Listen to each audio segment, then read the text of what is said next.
From the Hype HQ studio in Chicago, Illinois, it's Startup Hype Man, the podcast. Hello, everyone. My name is Raj Nation, and I am the founder of Startup Hype Man. Fast-growing startups work with me because they want to become better storytellers.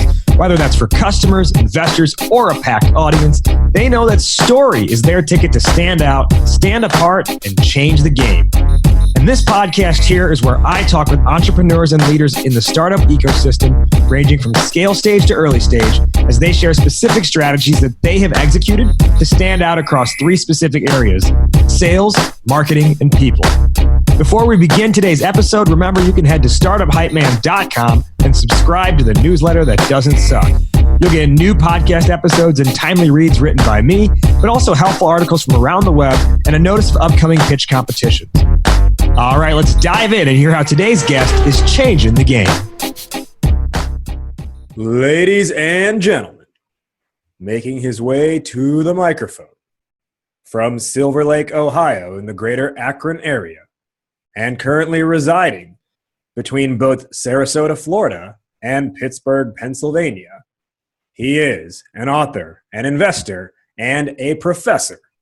Please welcome Sean Ammirati.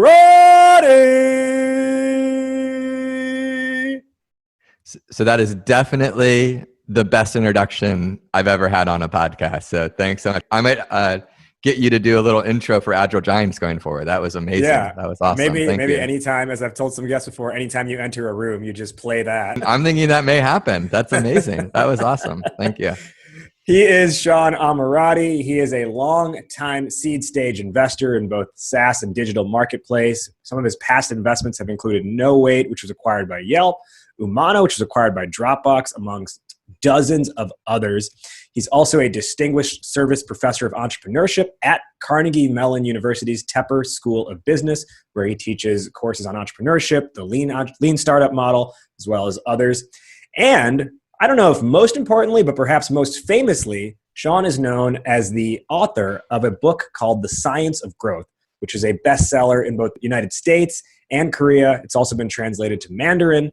And The Science of Growth unpacks, well, as the title says, why do some companies scale while other companies stall when they compete in the same market?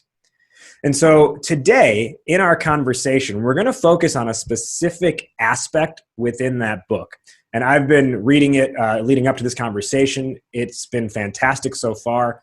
And I recommend anyone coming out of listening to this picks up a copy themselves. It's available on Amazon. It's available through Audible as well. So from the book, there's actually a specific section about this idea of growth-catalyzing events. And that's what our topic today is. It is about the science specifically of these massive growth-catalyzing events for successful companies. Now, Sean, can you let our listeners know a little bit of an abstract on why this was part of your book and why this has been part of your research in the past and why you believe it's important? Yeah, absolutely. Well, first of all, again, just thanks for having me on the podcast here. And I think a lot of what we're going to talk about today is really going to resonate with your audience, because when you think about messaging and how messaging impacts both sales, raising capital, helping entrepreneurs know how to position themselves, a lot of the benefits of doing this well are exactly what we're going to talk about around catalyzing events, right? Because at the highest level, the research that we did showed that startups go through roughly three phases. They go through this first phase where they satisfy prerequisites. They go through the second phase where once those prerequisites are satisfied, but only once those prerequisites are satisfied, they catalyze their growth, or they change the slope of the line of the rate at which they were growing. And then once they've gone through those first two steps, they then do these set of 5 best practices that we see all of them doing just to maintain that growth rate so that they can ultimately dominate. But the question that we really started looking at with what ultimately went from an independent study course to a course on campus to a book, and now other schools do use this text as well for their entrepreneurship classes. What ultimately started all of this was this question: why do some companies scale up while others stall out? And part of what I observed creating the Lean Entrepreneurship class on campus is that we had gotten really good at what I call prerequisite phase, or what, if you're from the Lean Startup methodology, maybe you think of as this this build, measure, learn cycle to ultimately achieve product market fit, right? A good product that solves a real problem in a differentiated way in a good market. That's sort of the rough summary of product market fit. But you have lots of entrepreneurs listening to this podcast and following you. Think about when people start a business. I've yet to meet an entrepreneur who says, you know what I want to do when I grow up? I want to start a business that gets to product market fit. Right? What they say is, I want to start a business to change the world. I want to start a business to transform, this part of an industry, or this part of kind of how we live, work, and their ambition is much, much larger and broader than product market fit. Yeah, and we looked at 10 case studies within the book. But when you look at these cases, the interesting thing is that often somebody else got to product market fit first, but they then stubbed their toe somewhere along the way, or sometimes more dramatic than that, which kept them from ultimately scaling up and doing it, right? I'd be willing to bet almost everybody listening to this podcast has a Facebook account. I'd also bet almost, I bet almost nobody listening to this account has a Friendster account. Yep. Right? Right. Yet if you think about it, and it's not that Jonathan wasn't successful and he's gone on to do lots of other things, but when he started Friendster, his ambition was the same as Mark's. But Mark did certain things, and the team and the way they managed that business that ultimately had them really change the world. Some would argue for the better, some would argue for the worse, but that's sort of not the point right now. But they changed the world because of what they did. And what happens is that happens at step 2 and step 3 of this 3-step process. And yet, I think what's happened is we've gotten really good at talking about this first phase, this idea to product market fit. And then we just kind of assume magic and or luck is what helps you win or lose from that. And that's just not the case. We're going to dive a lot more into this, and I think it's a fascinating topic. Before we do that, let's learn a little bit more about you, Sean. I'm curious. So, you're now a professor, an author, an investor. You've also spent time as an entrepreneur yourself. Yep. With a couple of successful companies under your belt. I'm curious, actually, if you just think back, like in your life overall, what was your first entrepreneurial experience? And perhaps to help almost give better context to that, for me, I'm pretty sure it was like in 3rd grade, my neighbor and I decided to one day like just pull a bunch of crap out of our respective garages and have like a mini garage sale that no one bought anything from. Yeah. Absolutely. Right. So I have sort of 2 answers to that question. One, my parents were entrepreneurs. They started a business, a distribution business that sold fitness equipment, which they ultimately sold, was called Fitness Wholesale. So anything under about $100 that you would see in a gym, Dynabands, mats, steps, that they were a middleman distributor, kind of pre-internet, right? So they would send these 60-page catalogs to health clubs and, here's all the equipment you need. And then when the web came along, I helped them. I was young. I helped them sort of turn that into, build a website with them. And they ultimately did a lot direct to consumer. But so I watched them build that while I was growing up, right? They started that business when I was a 2nd grader. So, I sort of watched that happening. They also, because they were running that business and they were running it out of our house, we had a bunch of computers way earlier than most people had computers. And so I started programming at a pretty young age.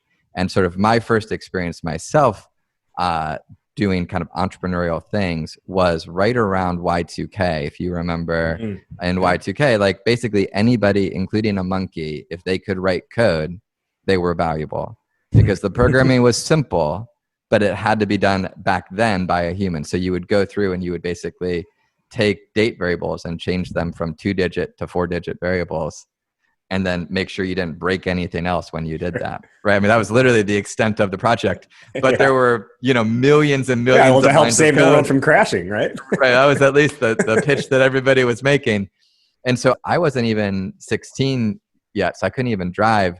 But the guy who wrote a lot of code for my parents basically hired me as a subcontractor to go by and help update codes in all of these different organizations, which was fascinating because, I think I was 14. I had someone send a car to help me go fix their system one Saturday morning, right? Meet him there and everything. Yeah. But it was a fascinating chance because all of a sudden at a pretty young age, I got a chance to see how business worked and spend time with people, which was just an incredible privilege. And it really ended up kind of shaping me in some interesting ways as well. Plus, my buddies were working at like the pizza shop.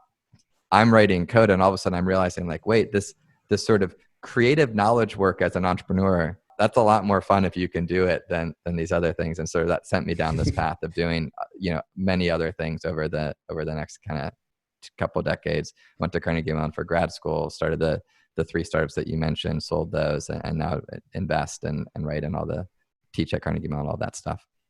Sticking with that theme of the late 90s and Yes. being early on computers and the internet and all that stuff, I have to imagine that you had an AOL account. Is that a fair assumption? Sure. And Okay. Before that, a Prodigy account. But yeah, Okay. absolutely. Prodigy. Yeah. Wow. I don't even remember that one. Yeah. What was your AOL screen name, and was there any like rationale behind it? It was, I think, my initials and the school I went to and some random number. It was not like a very rational thing. Like, it's interesting, and I think this has influenced how I like kind of everything I've done after. Like, I find consumer tech fascinating, but I think what I was doing early on, whereas like most people about my age, like they were doing a lot of consumer web stuff and playing video games and things like that. Yeah. Because of this weird quirk of doing the Y2K stuff and then seeing business technology when I was like 14, 15, like I've always been much more interested in enterprise and enabling tech.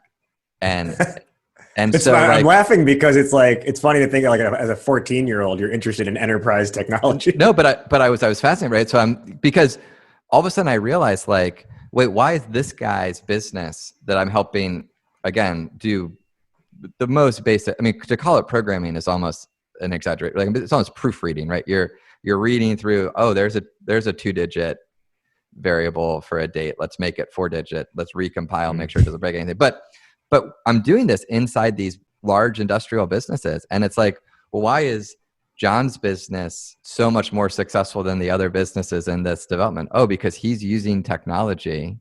We didn't have terms like this right now, but back then, basically he's doing digital transformation of his company before his peers in the same office park, same industrial park, that kind of thing. So later when I went to Carnegie Mellon, I got really into AI as well. And the AI stuff sort of thrust me pretty intensely into media because, AI, that was sort of one of the early spaces that sort of rounded out some of these skills. But like I'm sure you were on AOL and Prodigy more than I was. Well, maybe not Prodigy, but I'm sure Prodigy, you were on AOL. Yeah, I was on AOL more than I was, because like I would get on there, like, this is kind of fun, but if I go help Jack, he's going to pay me, and I'm going to get to learn all these interesting things. Yeah. And so it's just I was definitely the like get home from school, sit on AOL and instant message with friends until like 7 p.m. Yep. And if I recall, a lot of it was literally just like half the time just like staring at the screen, like not even necessarily like actively having an interaction, right? Just like waiting for someone to sign on so you could start a conversation with them. Sure. It's like my kids today with Facebook Messenger for kids. Like, is that what it is now? Like Facebook Messenger is taken off for kids? So we have a 3rd and a 4th grader. Facebook has this Messenger for Kids app. All of their friends are on it. Obviously with COVID, they can't see it's not safe to have them in the same room with their friends. Yeah. So they're basically chatting, playing games together, and then like somewhat controlled video chat version with their friends. And they just, it's like one of their friends, another. I mean, it's basically as soon as the Zoom classes are done for the day, that's what they're doing. Man, 2020, that brings about different interactions, if nothing else. All right, let's dive into our featured topic, which we talked about before, which is the science of these massive growth catalyzing events. You touched on it before, but can you maybe expand on it a little bit? Like, what made you and then your students initially decide to study how startups grow? And then what made you look specifically at these singular growth catalyzing events within a company life cycle to say, hey, that's an interesting point that we should be focusing in on? Yeah. So the second one first, the data really exposed that to us. We didn't start thinking that that would be part of our model. In fact, when we really started, we were just assuming there was pre-product market fit and post-product market fit. But the more time we spent looking at these cases, the more it became clear that you needed this intermediate step. But in terms of why we started to look at it, that's an interesting story that I'll take a minute on if it's okay. So I had a robotics student, master's in robotics student, which are some of my favorite. I mean, I love all my students at CMU, but that's a fun cohort of students to work with. These are the students who would go on to build self-driving cars or go work for SpaceX, right?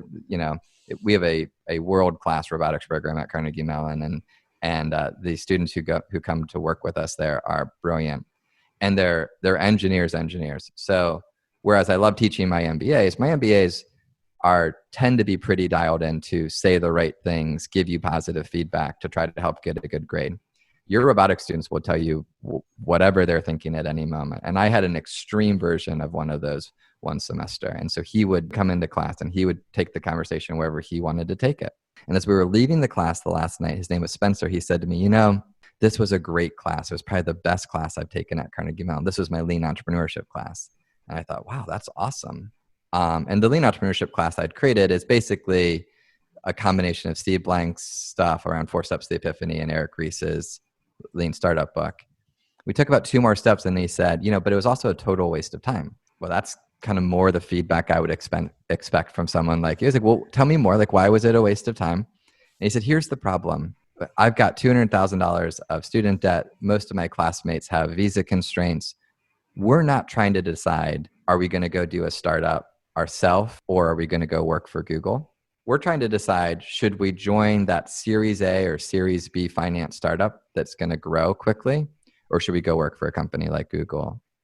And he said, your class stops right at the point we'd be joining those companies. He's like, I want a class that's what comes after all your stories finish. And some candid feedback right there from a student. Very candid feedback. And it illustrates a point that I think is important for all entrepreneurs, right? We tend to miss this, but all feedback's a gift. Mm-hmm. Like if someone takes the time to give you feedback on your product or service, you need to take that as a gift, right? So I internalized it. And then serendipitously, the same night, Facebook had just announced their earnings and just shocked the world with another record quarter. This was, 5 or 6 years ago, but happens pretty regularly these days.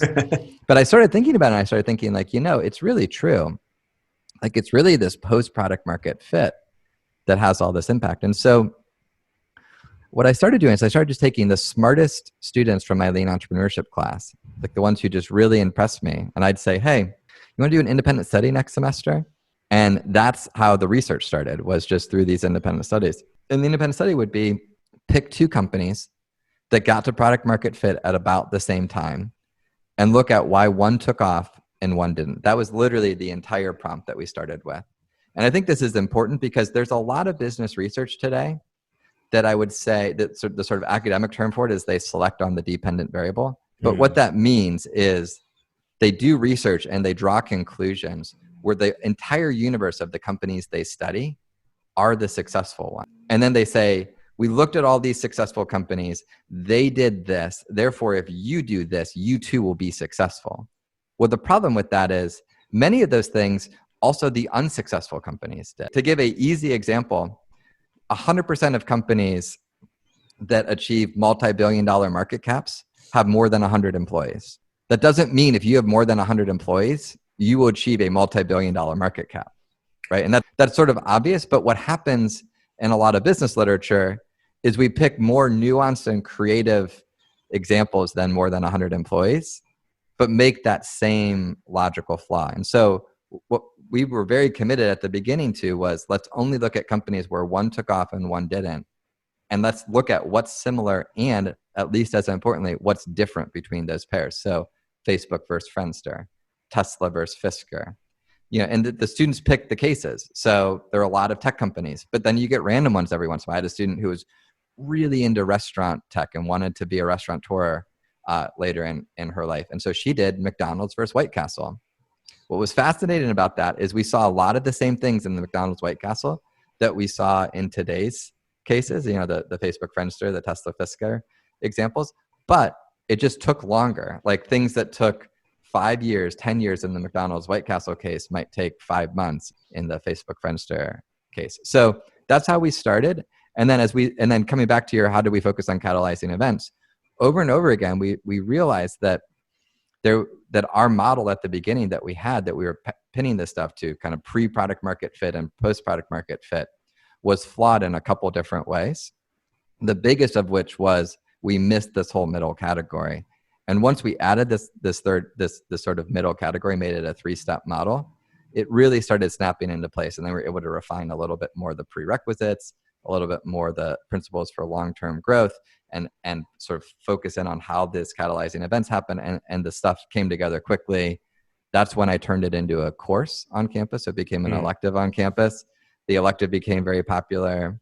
And frankly, from there, then found an agent who wanted to turn it into a book, which was kind of an unsurprised experience. And it's kind of taken on a life of its own from there, to be honest. Well, the thing I want to really highlight there that I found just super interesting when we got introduced a few weeks back and had a first discussion was that point you mentioned that I think most, if not all, the other research tends to overlook, which is that point where they just pull from a data set of the successful companies and then say, oh, this must be why it worked. Not necessarily saying, yeah, but another company did the same thing and it didn't work. Correct. So what's the deal here? And so that's why I think this conversation is important. I think it's why, again, to all the people who are listening to this, it's why listening to or reading this book is so important, because as you're building your respective companies, you have to know where the pitfalls are. And you can't just say, oh, Facebook did it this way, therefore, if we do it just like that, it's going to work. Because like, as you mentioned, there are things Friendster has also did that were the same and it didn't work. And we're going to get into that Facebook Friendster example here in a minute. One of the things you talk about in the book, so to even have that growth catalyzing event, you talk about 4 prerequisites for success.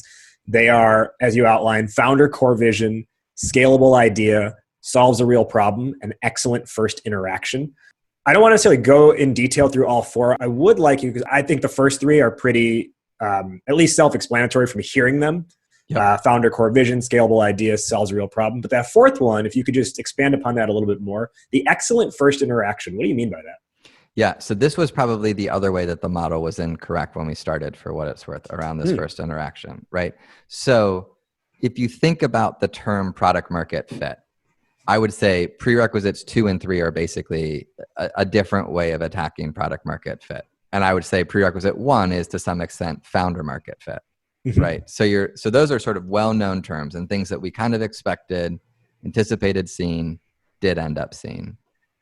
But the other thing that became really interesting, and we went back and forth on this. I'm glad we landed where we did, but we went back and forth. There was a period of time where we actually broke it into 4 steps. There was solve the prerequisites, take friction out of the process, catalyzing events, long-term sustainable growth, right? But part of what I realized is the reality is it really is just part of the prerequisite. And what I mean by prerequisite is just like for anybody who's taken a high school or college class and been told this is your prerequisite for that class, I mean exactly the same thing there. You can't focus on catalyzing growth until you satisfy all 4 prerequisites. Just like you can't take calculus until you know algebra.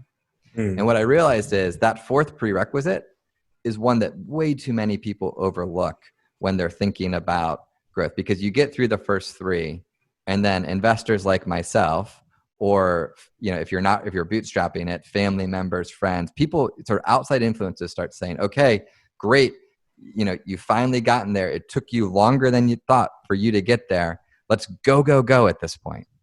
Right. And what you realize is if you pour gas on the fire before you get that excellent first interaction, you'll end up just wasting a tremendous amount of energy. So what I mean by that excellent first interaction is there's something magical about a consumer's first interaction with your product. This is true in enterprise tech, consumer tech, whatever. This is also true across demographics. The easy example that I often point to on why this is important for consumers is go to YouTube, search for the term unboxing. There are literally lifetimes of content of people watching other people take products out of the box.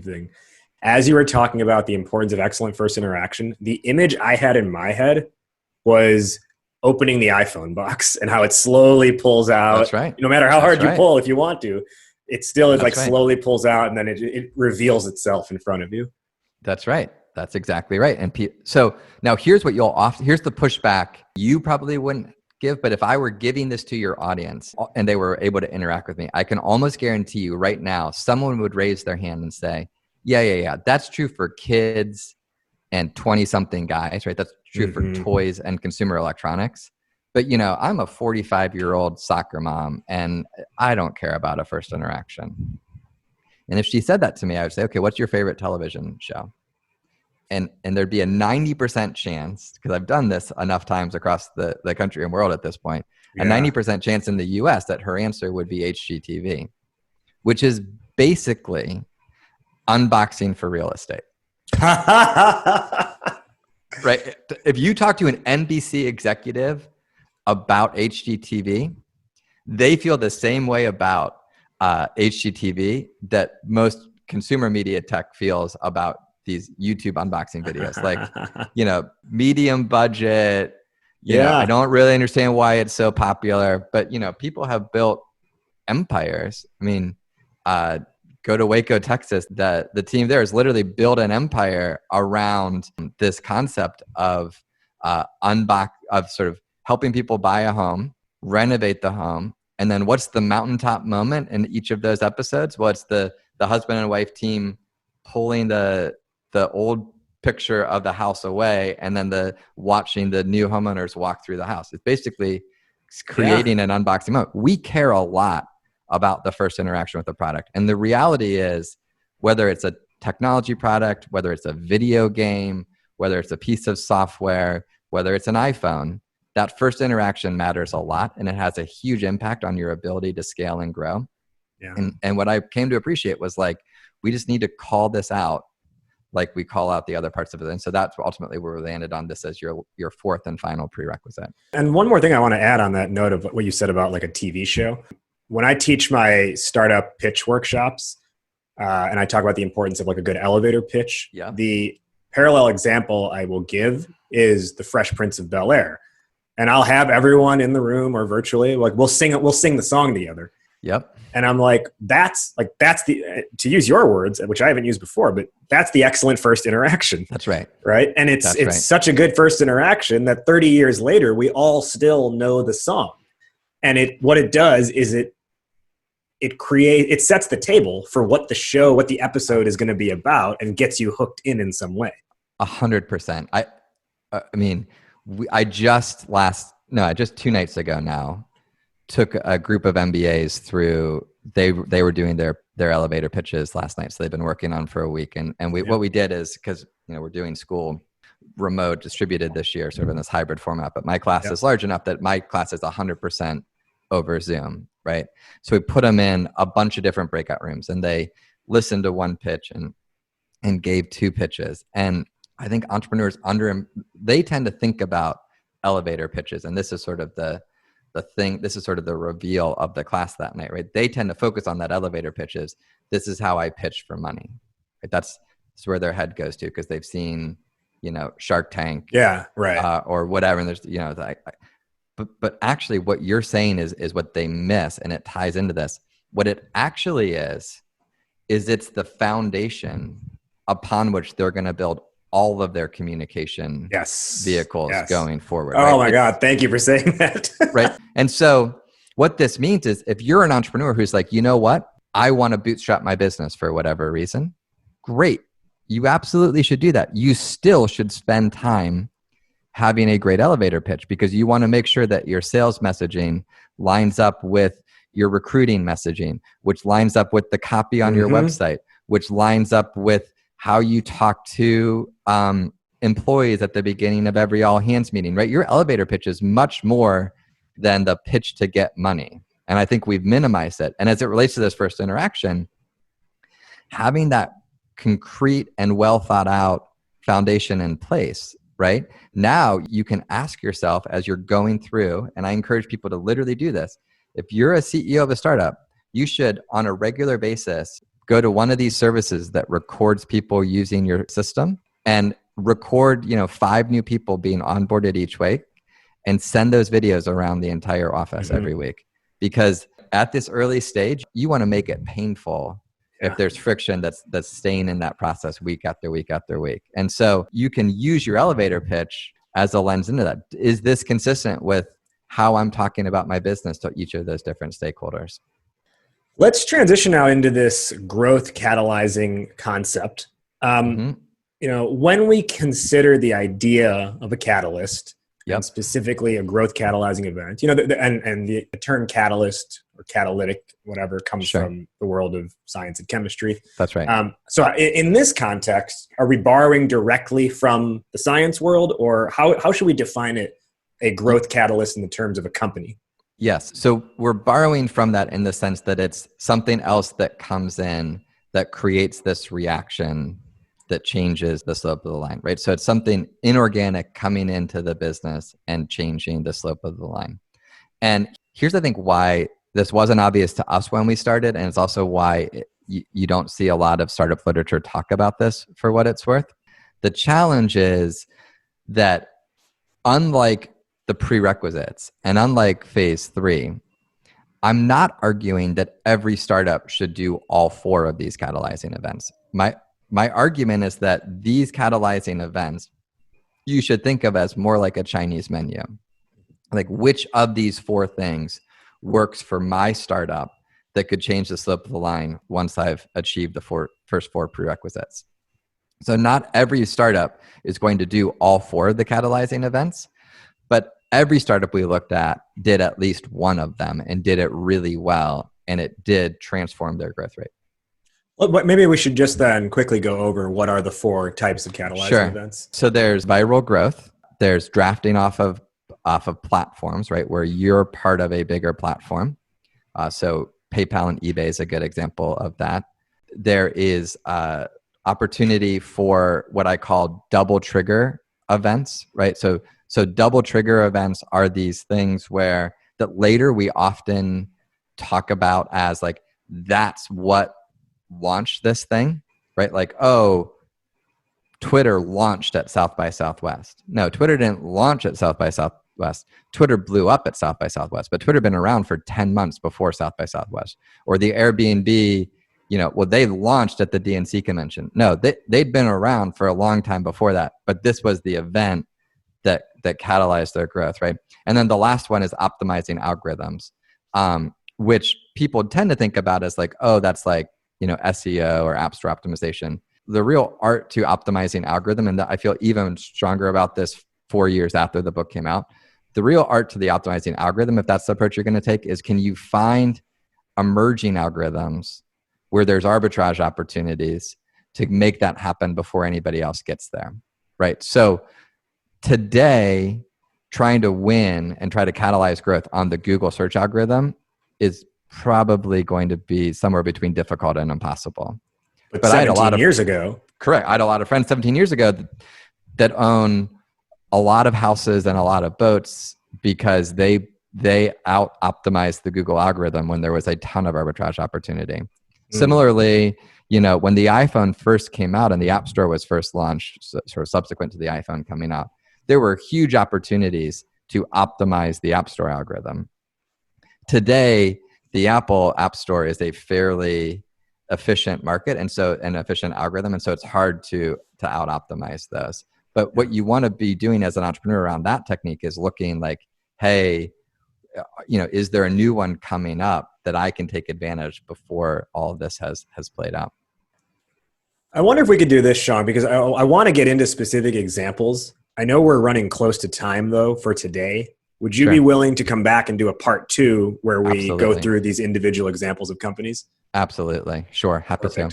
Let's do that then. So everybody listening, Sean and I are going to get together again, and we are going to talk about specific examples comparing things like Facebook versus Friendster. We'll talk about LinkedIn versus a company called Spoke, which you may never heard of. I know I certainly have never heard of it. We'll talk through the Airbnb example. We'll talk through WordPress and others. And we're going to really unpack like what did these things we've talked about sort of at a high level thus far, what did it look like boots on the ground for each of these companies? And what did Sean learn through him and his team's research? So, Sean, I will welcome you back for a part 2 very soon. Everyone listening, this episode ends. The part 2 is going to start playing, so stick around for that. So, Sean, thank you so much, and we will talk again very soon for part 2. Awesome. That wraps up today's conversation. Did you like what you heard? Startup Hype Man, the podcast, is available on every major platform, including Apple Podcasts, Spotify, Google Play, and more. So be sure to subscribe on your platform of choice and leave a rating and review. Do you want to be an upcoming guest on the show? Email media@startuphypeman.com with your idea, and my team will review. Our theme song is Change the Game by Jay-Z, all rights owned by Rockefeller and Def Jam Records. And hey, if you want to work together on making your startup story the only one that matters, email me at rajiv@startuphypeman.com. That's RAJIV@startuphypeman.com. Well, that'll do it for today. Thank you for listening. Thank you to today's guests for joining. You have been checking out Startup Hype Man, the podcast. I'll catch you next week. But in the meantime, word up, raise up.